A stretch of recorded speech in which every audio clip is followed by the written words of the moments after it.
ఓం సాయిరాం. బాబా భక్తులందరికీ కూడా నమస్కారం అండి. అందరూ కూడా సుఖంగా సంతోషంగా ఎప్పుడూ కూడా ఆనందంగా ఉండాలి అని చెప్పి ఆ బాబాగారి తరపున నేను కూడా మనస్ఫూర్తిగా కోరుకుంటున్నాను. ఈరోజు బాబాగారు అందించే సందేశం ఏంటి అంటే కనుక, తల్లి నేటితో నీ పరీక్షా కాలం పూర్తిగా ముగిసినట్లే, అదృష్టం ఉంటేనే ఇది వింటావమ్మా అని చెప్పి ఏదో తెలియని సందేశంతో ఈరోజు బాబాగారు మన ముందుకు వచ్చారండి. మరి బాబాగారు ఏ సందేశం అందించినా కానీ అది మన భవిష్యత్తుకు పునాది లాంటిది అని చెప్పి మనందరికీ కూడా తెలిసిన విషయమే.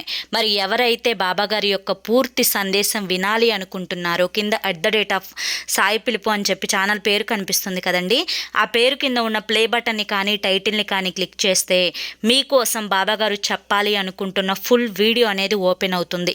అందరూ ఓపెన్ చేసి తప్పకుండా చూడండి. బాబాగారు ఏది చెప్పినా కూడా అది మన మంచి కోసం, మన భవిష్యత్తు కోసం కాబట్టి, మన బిడ్డల కోసం కాబట్టి తప్పకుండా చూడండి.